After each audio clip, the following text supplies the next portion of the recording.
Hello and welcome, ladies and gentlemen. Thank you for joining us in our webinar. And we're going to talk about a subject that is near and dear to the hearts of Cliff and myself and Liz, because we're talking about credits. This is where the government writes you a check. And first, let's just mention the difference between a credit and a deduction. If you're in a 30% tax bracket and you have a deduction of 100, you save taxes of 30. If you have 100 of a credit, you save taxes of 100. So it's much more valuable than a tax deduction. Most people talk about tax deductions. And something that I've come across my entire career, a lot of people will say, why is it that the Fortune 500 makes profits of billions of dollars with a B, and they legally don't pay any taxes? And here, I'm much smaller than a Fortune 500, and I'm paying all these taxes. Because the Fortune 500 has an army of guys like Cliff and Liz and me saying, here's all these nice hidden treasures. All you have to do is know where to look. And what happens here is in the tax system, there's two purposes to the tax law. Everybody knows about the first one, extract money from us. But the other one is in a democracy, if the government would like you to do something that's good for the economy, they can't order you to do it. So how they get you to do something that's good for the economy, but they can't order you? They give you an incentive, a tax incentive. And here's where we have with the historic building tax credits, where the government will hand you 20% for certain buildings. And what we're going to find out is before you just go ahead and do something, if you talk to your tax lawyer, he or she may say to you, well, look, there's some things we have to do. Like, you know that building you're thinking of buying?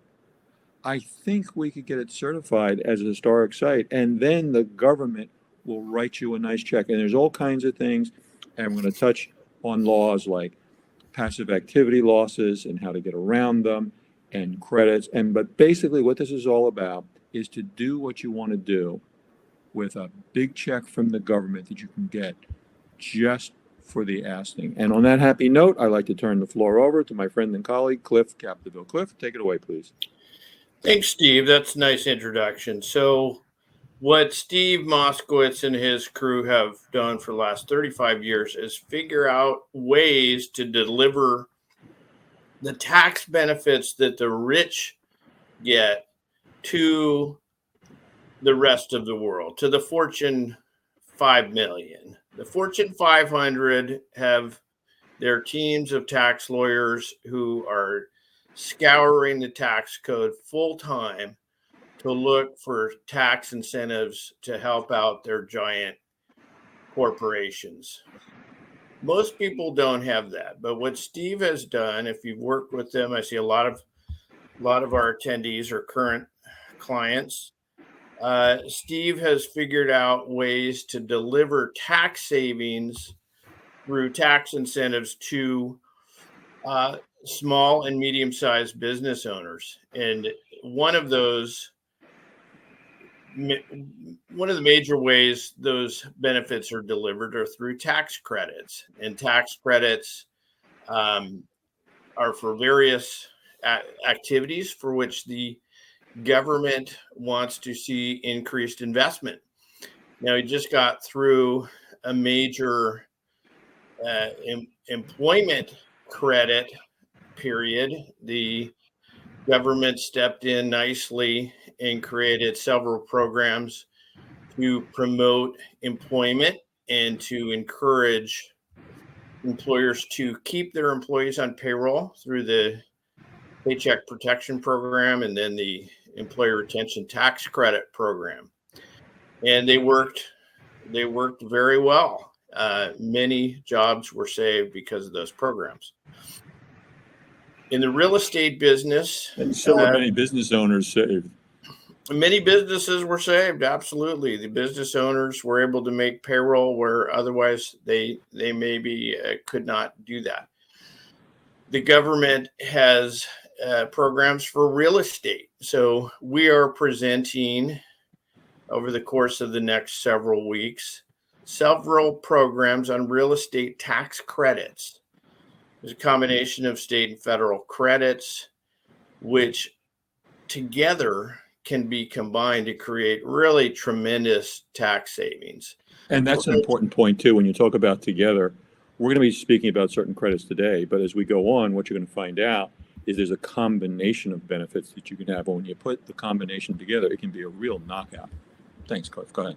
And, I just and couldn't resist because it gets me so excited. Yeah, and we're going to introduce that today, and then in our final program, we will bring all of these credits together. So today we're talking about the historic building tax credit, which dates back now almost 4 decades and is a way for the federal government and states to encourage preservation of historic buildings. And if you've been to downtown Oakland or downtown San Francisco, or you've seen those efforts in place for the past several decades. Our office in Oakland now is right in the heart of it. There are dozens of historic buildings that have been preserved, many of them because of these programs. So we're talking today about the historic tax credit. We're also going to be talking about the new markets credit, the low-income housing tax credit, solar and alternative energy credits. That's essentially using solar panels on buildings and generating tax credits that way, and qualified opportunity zones. And opportunity zones combined with these other tax credits can really produce some powerful tax savings. We're going to put that all together as we go. But today we're focusing on those historic building tax credits. So we'll start with eligibility. Who is qualified? And this is really where, Steve has been able to help clients in a way that many of your local CPAs and tax attorneys just really don't do it. And that's finding ways for eligible taxpayers to take advantage of some of these tax credits and other tax incentives that your local CPA probably is not familiar with. They're certainly not going to be experts.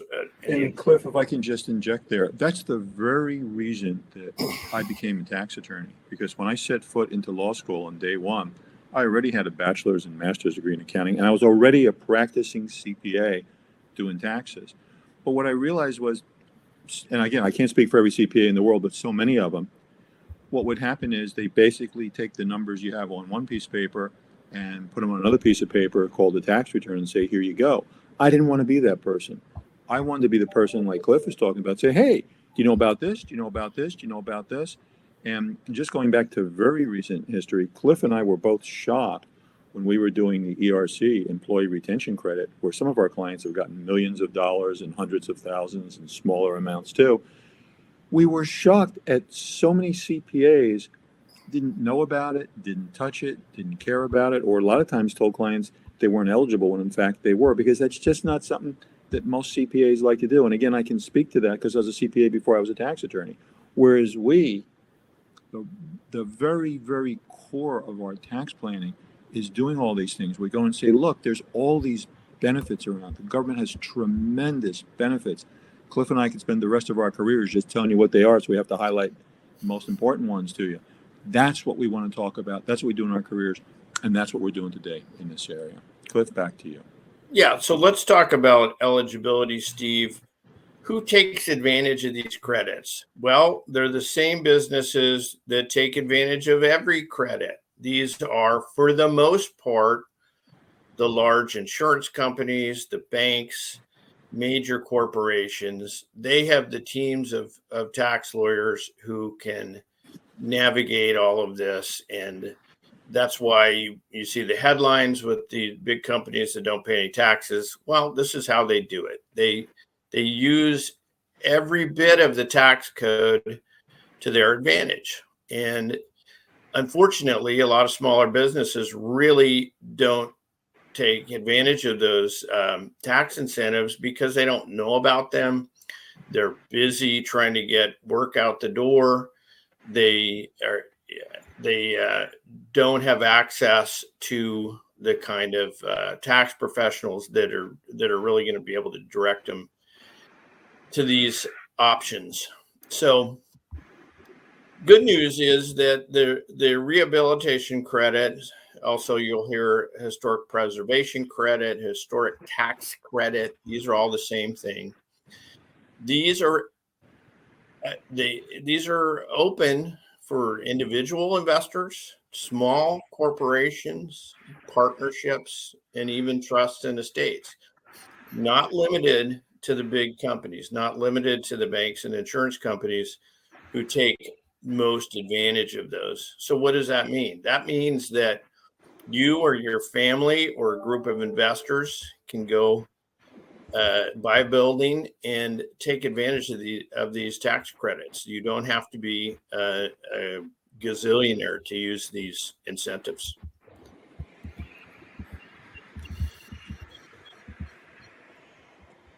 So what does it mean to be a qualified rehabilitation expenditure?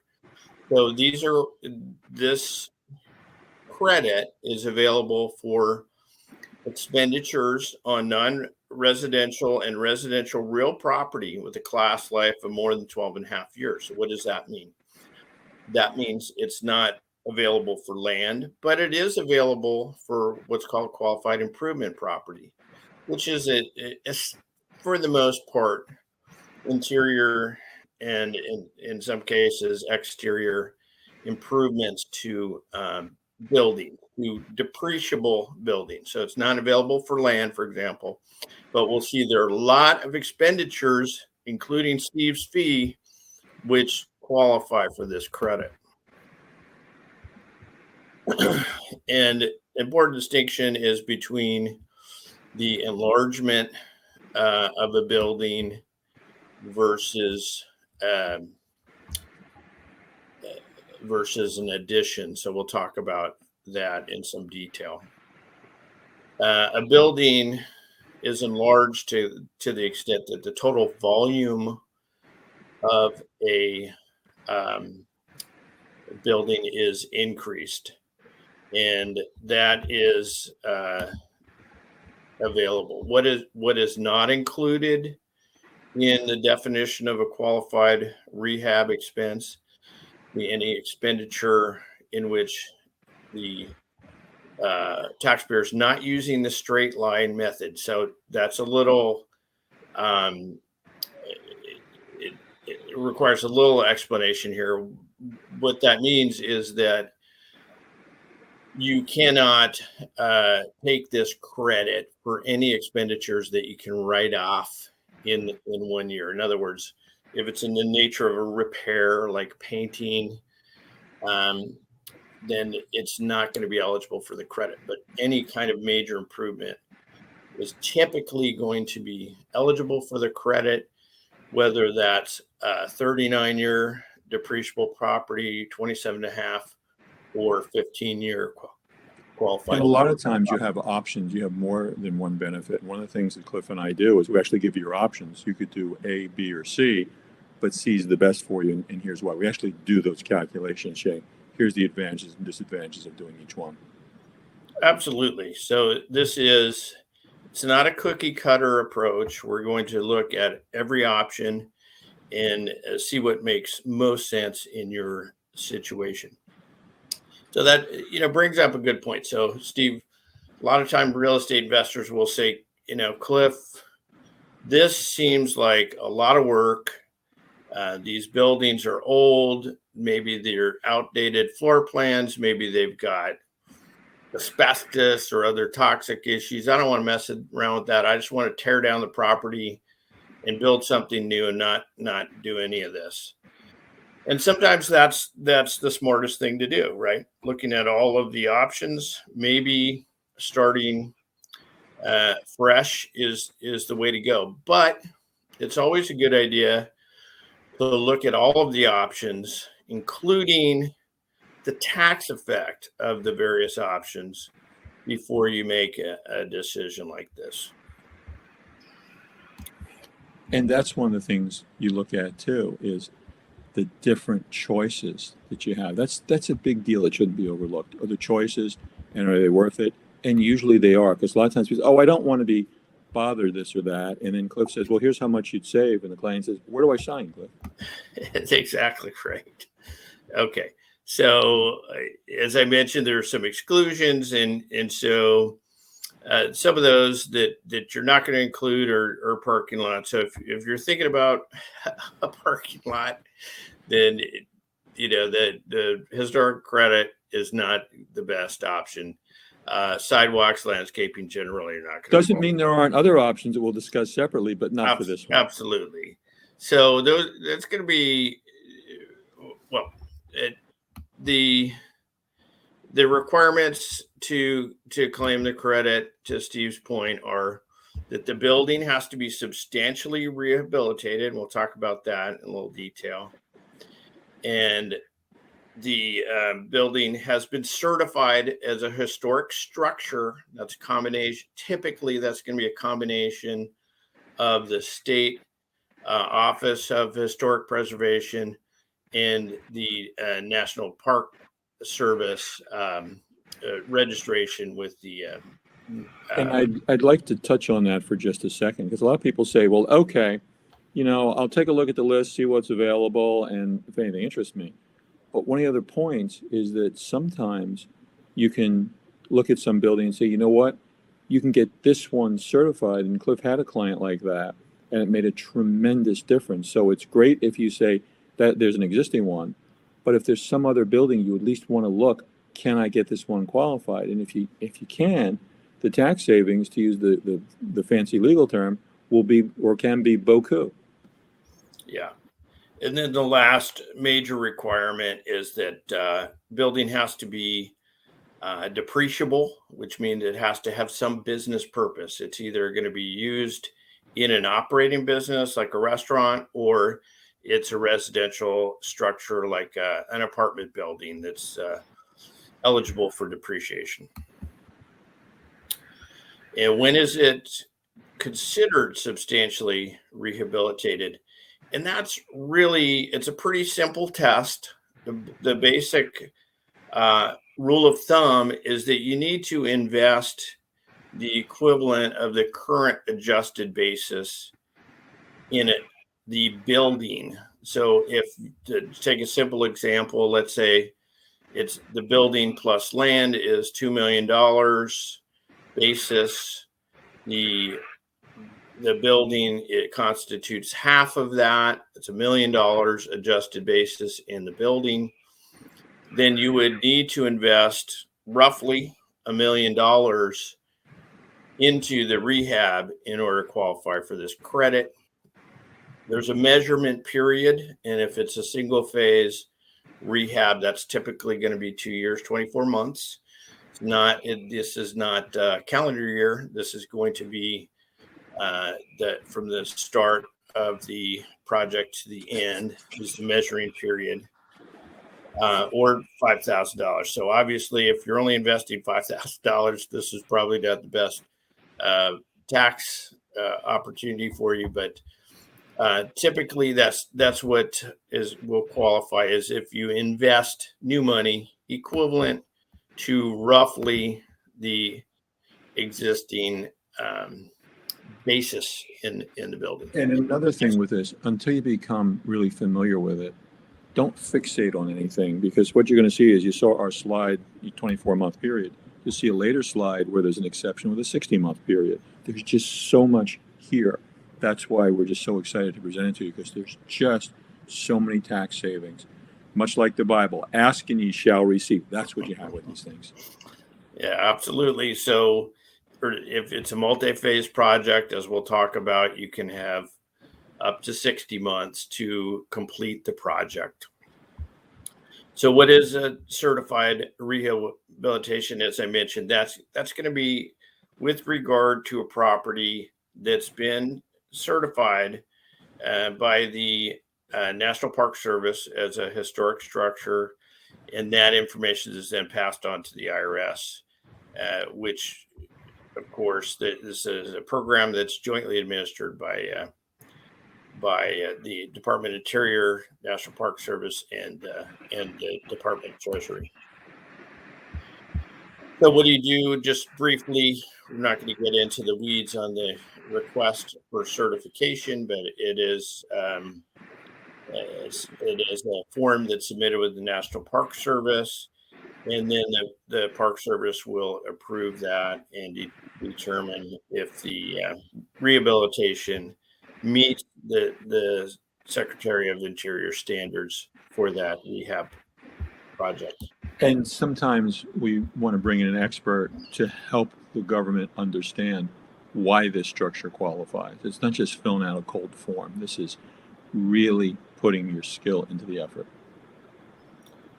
Exactly. And back to the basis, as I mentioned, what you need to do and qualify for the credit is to invest at least your adjusted basis on top of what you've got invested so far. So the example that I used prior, if your adjusted base is $1 million, you're going to need $1 million of new money in order to qualify for the credit.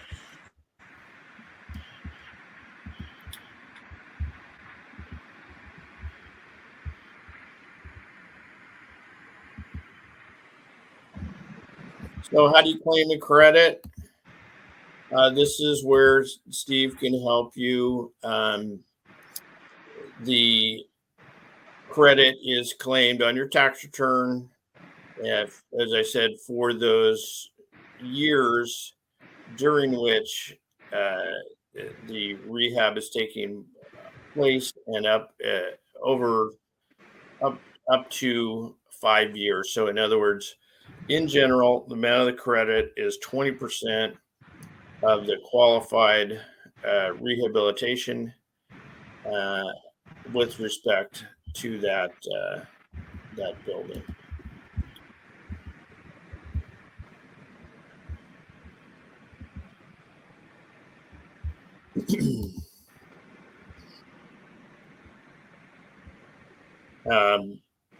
And then again, as I said, the credit is first claimed in that year in which the building is placed in service.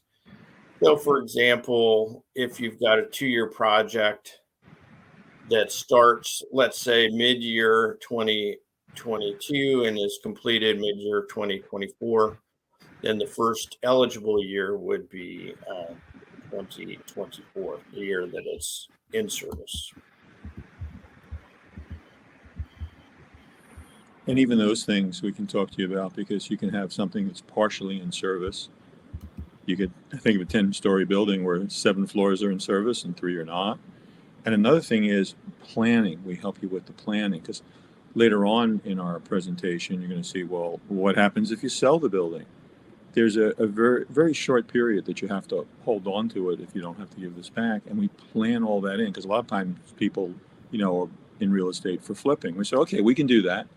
And if you flip it at this period, you have this benefit. If you flip it at this benefit, you have this benefit. And that's all part of what we do. Not just here you go, but what do you want to do, and make the tax laws work for what you want to do, which could be very different than what your twin sibling wants to do.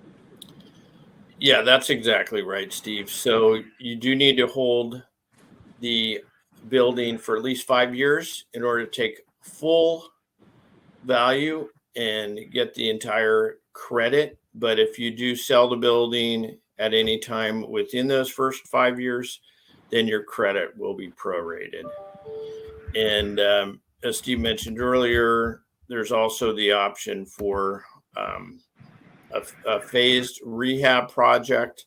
And these are for larger projects. Typically, there's going to be a 5-year, 60-month measuring period for the larger projects. You still qualify if you complete within the phased rehabilitation. And what tax planning is all about, it's wonderful and it's great if this is your only project.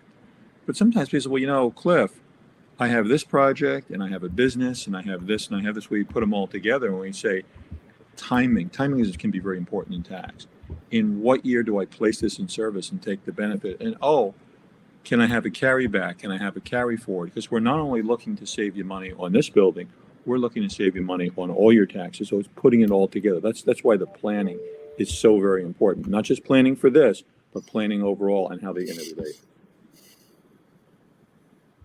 Exactly. Yeah. And as I mentioned earlier, there's placed in service requirement. So this is really about getting buildings back into commerce. In other words, these are buildings, for the most part, if you've been in downtown Oakland or San Francisco, see a lot of these buildings have been abandoned for many years. And so the idea is to bring these buildings back into service. So there is this placed in service requirement.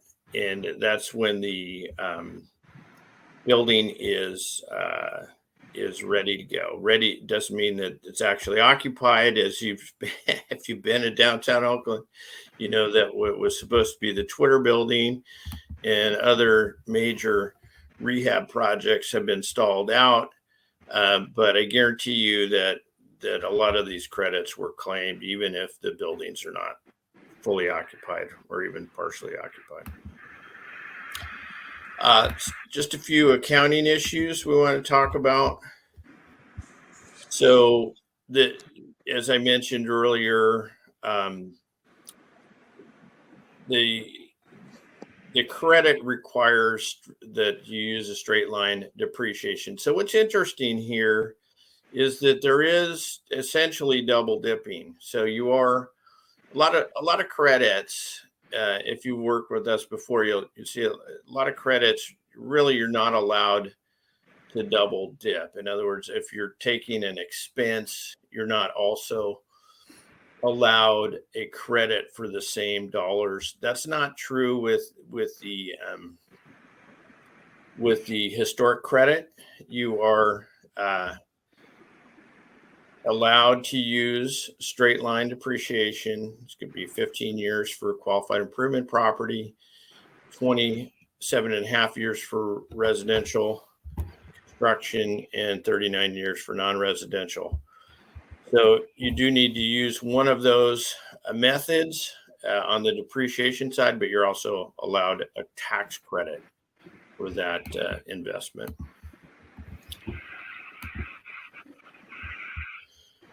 So a little bit about recapture. We're running out of time, so I'm going to move quickly through these last slides. So recapture, as I said, if you don't use the property, if you sell it before the 5-year period, you do have to recapture the credit to the extent that the property is converted to a non-commercial use. So let's say you buy a building, you intend to use it as a rental property.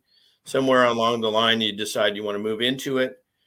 That's no problem, but you will have to recapture the credit. You will be limited in terms of the available because credit. We are running out of time. There's something I think it's real important for our viewers to know. A lot of people say, well, passive activity. That's exactly what you read my mind, Cliff. You worked here for so much, you read my mind. And what happens is a lot of people say, well, my accountant told me that real estate's a passive activity. And if I have a loss, it just sits there and I can't offset it against my business profit or other things, dividends, interest, etc. There's an exception to that, Internal Revenue Code Section 469, which if you qualify as real estate professional, you can offset it. So again, there's a lot of technicalities here, and we're happy to go over those with you, give you copies of things. But what I want to point out is we can also, if you otherwise qualify, bring you in under the exception to the passive activities loss rules, not be limited to your passive income, and offset your other income, wages, dividends, interest, profit from a business, if you or your spouse otherwise qualify. And that applies to this too, and there's some very generous rules in here. So you want to know that because, when someone gives you something nice, that's great. But here, they're giving you extra nice, and there's a way around a limitation that a lot of the accountants don't tell you about. And this is beautiful because you can use it to offset other income besides the building. Yeah, that's really important, Steve. And this is why it's so valuable to talk to a tax attorney before you jump into any new investment, because you may be leaving money on the table if you don't consider things like that. For example, many of our clients are operating non-real estate businesses. So how do they get around these passive activity rules? And they use the real estate professional rules. So they have one spouse who's fully dedicated full time to real estate activities. You have to spend at least 750 hours during the year on the real estate activities, and in many cases, that works for a couple. You have one of the spouses is a dentist, and the other one is operating the rental properties. It works out beautifully, and you're able to offset those losses that are generated in real estate against the active activity of the other business. And a lot of times what we'll do is we'll have a situation where you have one spouse working outside the home and the other spouse being a house spouse. And you say, house spouse, if you would manage the real property, and 750 hours a year is really not a lot, you could have this huge tax savings. That is a very great incentive for people to go forward and say, yeah, I'm happy to go ahead and manage that. And then we show you the rules, what qualifies. Right. Short-term rentals qualify. So a lot of people are buying, flipping properties, or they want to buy it an old building, fix it up, and use it on Airbnb. Well, that's going to qualify. And if you keep that property for 5 years, you're going to get the full value of that credit. And when you sell the property, you're going to be entitled to long-term capital gains, which we hope stays at 20%.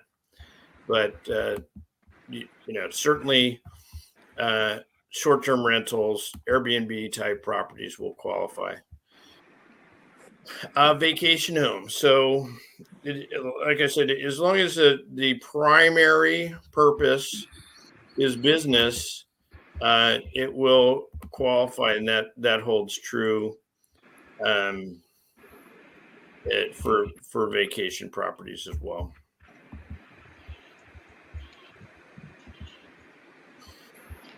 So a lot of people say,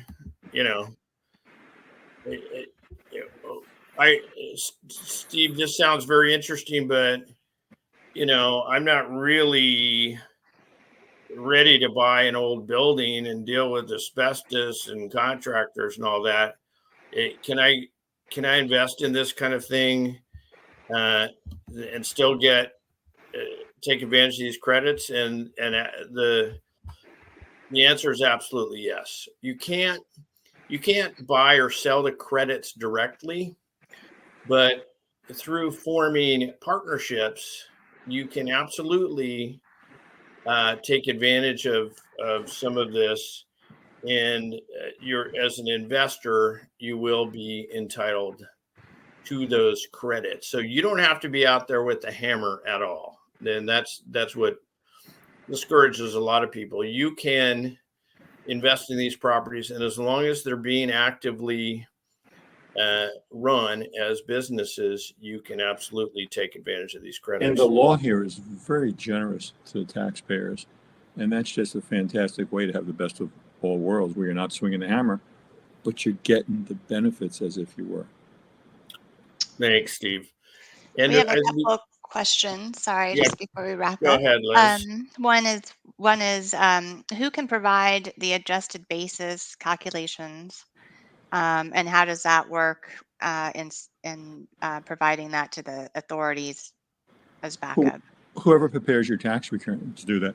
All the adjusted basis is just your original cost plus and minus some things, like plus your improvements, minus your depreciation, and you come up with adjusted basis. And adjusted basis is important for a lot of calculations, including figuring what your profit is. So, for example, if we're doing that, we would have that on hand.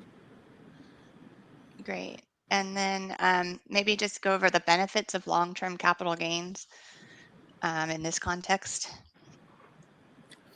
Well, at the crudest level, you pay less taxes because what happens is the government has a preferential rate, which is less, way less than the ordinary income rates.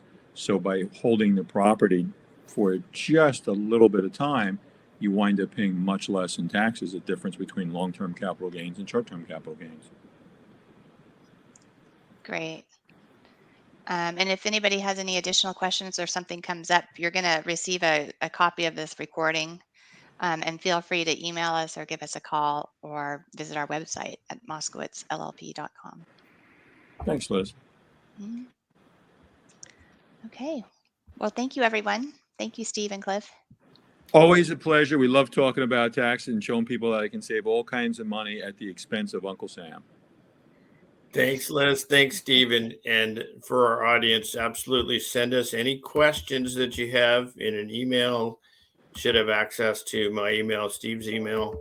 Let us know what questions you have, and let us know if you'd like to discuss this or any other tax saving ideas. Thanks to everyone, and we look forward to seeing you next time. Thank you.